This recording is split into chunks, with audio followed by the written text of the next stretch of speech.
এবার কোনো পাতানো নির্বাচন হবে না জানিয়ে প্রধান নির্বাচন কমিশনার এম নাসির উদ্দিন বলেছেন, নির্বাচনের লেভেল প্লেইং ফিল্ড নিশ্চিত করবে কমিশন। সকালে রাজধানীর আগারগাঁয়ে ইসি সচিবালয় প্রাঙ্গণে মনোনয়ন বাতিল ও গ্রহণের বিরুদ্ধে চতুর্থ দিনের আপিল আবেদনের বুথ পরিদর্শন শেষে এসব কথা বলেন তিনি। এদিকে প্রার্থিতা ফিরে পেতে ক্ষুব্ধ যে কোনো প্রার্থী কাল পর্যন্ত আপিল করতে পারবেন। শাহরিয়ার জামান দ্বীপের প্রতিবেদনে বিস্তারিত। ত্রয়োদশ জাতীয় সংসদ নির্বাচনে রিটার্নিং কর্মকর্তাদের দেয়া প্রার্থিতা বাতিলের সিদ্ধান্তের বিরুদ্ধে চতুর্থ দিনের মতো আপিল আবেদন কার্যক্রম সকাল থেকেই আসতে শুরু করেন যাচাই বাছাইয়ে বাদ পড়া সম্ভাব্য প্রার্থীরা।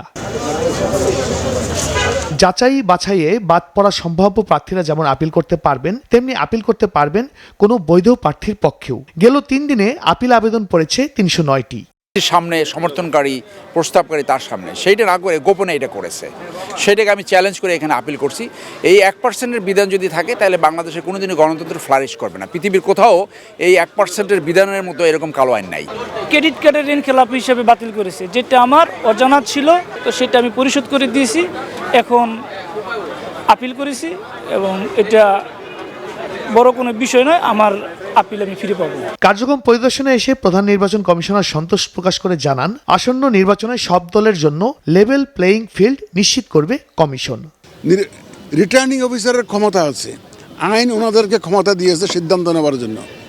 তো ওনাদের সিদ্ধান্ত ওনারা দিয়েছেন এবং যারা আপিলে যখন আমাদের কাছে আসবে আমরা আমাদের আইন অনুযায়ী যা করার আমরা কমিশন থেকে সিদ্ধান্ত দেব এবং একদম সম্পূর্ণ রকমভাবে ন্যায় বিচার আমরা করার সর্বোত্তম চেষ্টা আমরা করব। রিটার্নিং কর্মকর্তাদের কাছে যারা প্রার্থী হিসাবে অবৈধ হয়েছেন তাদের প্রার্থীতা ফিরে পাওয়ার বিষয়ে সিএসি বলেন, নির্বাচন কমিশন ইনসাফে বিশ্বাসী, এখানে সবাই ন্যায় বিচার পাবেন। আমরা ইনসাফে বিশ্বাসী এবং আমরা ইনসাফ করব ইনশাল্লাহ। দেখবেন যে আমাদের এই হিয়ারিং হওয়ার পরে দেখবেন আপনারা যে আইন অনুযায়ী যা হবে, বিধিবিধান অনুযায়ী যা হবে, আমরা সেই ধরনের সিদ্ধান্ত দেব। শুক্রবার পর্যন্ত আপিল করতে পারবেন ক্ষুব্ধ যে কোনো প্রার্থী। এরপর এসব আপিলের পক্ষে বিপক্ষে শুনানি করবে নির্বাচন কমিশন।